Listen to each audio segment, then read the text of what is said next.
Asenat, según los relatos bíblicos, tuvo un papel destacado como esposa de José, el gobernante de Egipto en aquel tiempo. Pero ¿quién era realmente Asenat? Se dice que era hija de Potífera, un sacerdote prominente de la ciudad de Eón en Egipto. Si estás interesado en conocer más sobre esta fascinante historia, te invito a seguir con nosotros en este recorrido. Y si aún no eres parte de nuestra comunidad en el canal, sería genial que te suscribieras y activaras las notificaciones. De esta forma, estarás al tanto de todos los estudios bíblicos que compartimos. La Biblia no abunda en detalles sobre Asenat. Las menciones sobre ella son escasas y fragmentadas, lo que hace que su historia esté rodeada de misterio. Su nombre de origen egipcio significa perteneciente a la diosa Neit. Esta relación con su nombre nos da una idea de su entorno. Asenat creció en medio del paganismo, siendo hija de un sacerdote, en una cultura donde los dioses y las deidades eran parte esencial de la vida diaria. La diosa Neit, a la que se asocia el nombre de Asenat, era sumamente venerada en el antiguo Egipto. Se le consideraba la diosa de la guerra y la caza. Pero sus atributos no se limitaban a esto. Neit también era vista como una divinidad creadora, inventora y protectora de los difuntos en las creencias egipcias.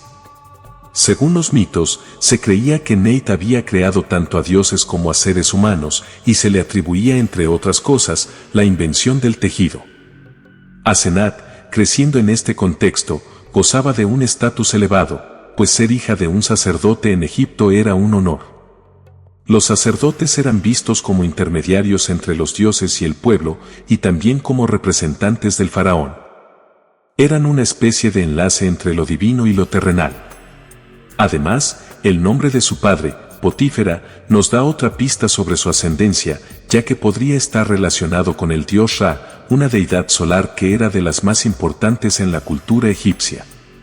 Es probable que de haber seguido las tradiciones, Asenat también hubiera tenido un futuro en el sacerdocio, como solía ser común entre los hijos de sacerdotes. Sin embargo, su destino estuvo ligado a José, con quien compartiría un capítulo esencial en la historia bíblica. En la antigua civilización del antiguo Egipto, las mujeres en roles de liderazgo religioso eran una rareza.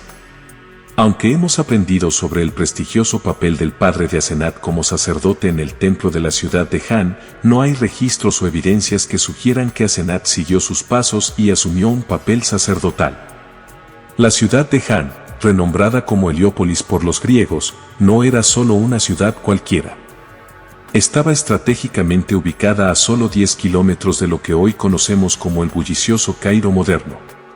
Más allá de su ubicación, Heliópolis era famosa por ser el corazón de la adoración al sol en el Egipto de esa época. Dado este trasfondo, podemos inferir que el padre de Asenat no era un simple sacerdote, sino que ocupaba un puesto de alto rango, tal vez incluso el de sumo sacerdote, en uno de los templos más prestigiosos y venerados del antiguo Egipto. La mención de Asenat en la narrativa bíblica no es casual.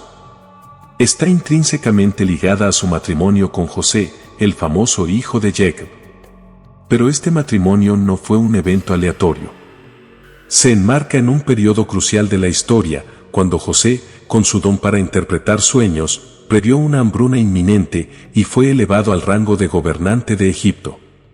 De hecho, para reconocer su posición, el faraón le otorgó a José un nuevo nombre, Safnat Panea. Aunque el significado exacto de este nombre sigue siendo un enigma para los eruditos, lo que es claro es que el faraón vio en José un líder capaz. Curiosamente, fue el propio faraón quien decidió que Asenat debería ser la esposa de José. Las escrituras no nos ofrecen una razón específica para esta elección, ni nos describen el proceso o las circunstancias detrás de esta decisión. En ese momento, se cree que José tenía alrededor de 30 años, como se cita en Génesis 41-46.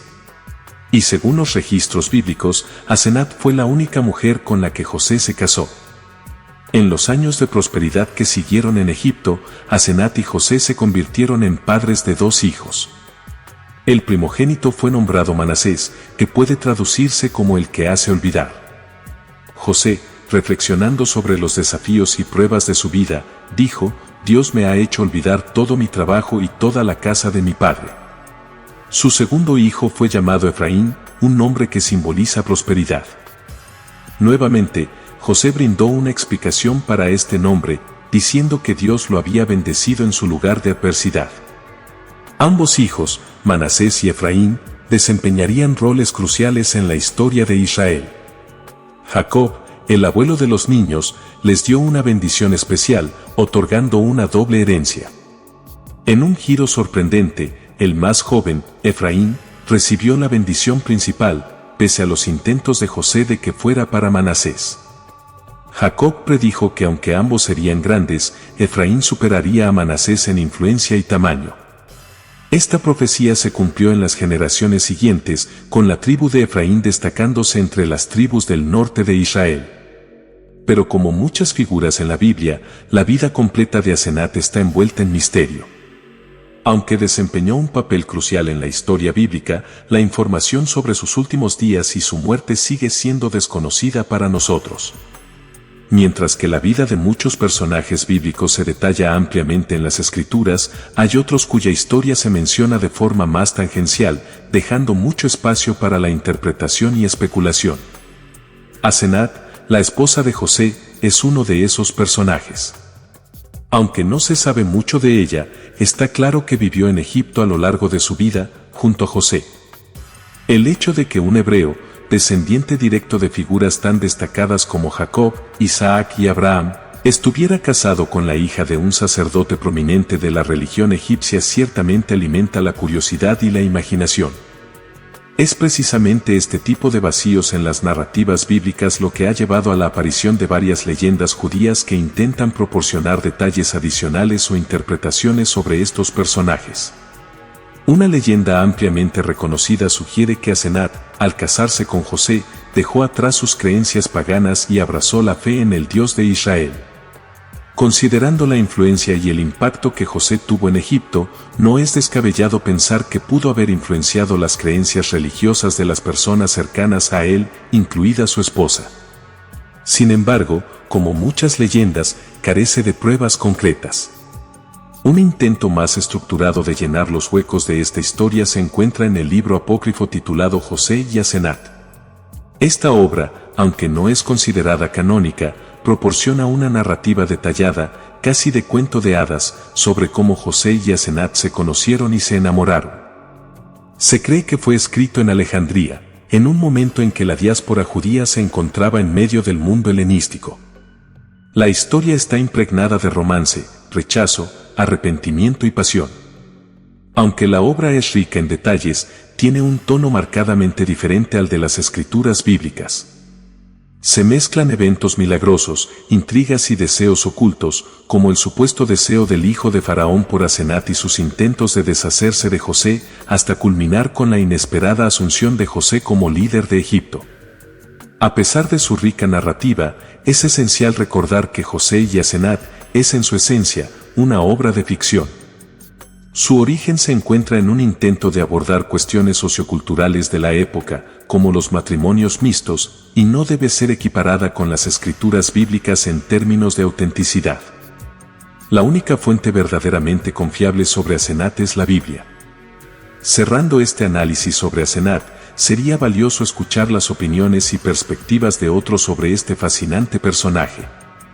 La historia de Asenat, aunque no esté detalladamente esbozada en la Biblia, sigue siendo relevante y es una ventana a la intersección de culturas en una de las civilizaciones más antiguas y ricas de la historia.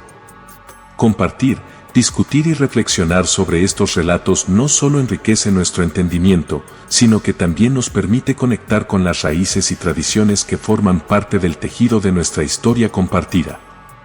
Por lo tanto, te animamos a compartir tus pensamientos, difundir la historia de Asenat y continuar explorando las ricas narrativas que la Biblia y otras fuentes proporcionan. Hasta la próxima, y que Dios te bendiga.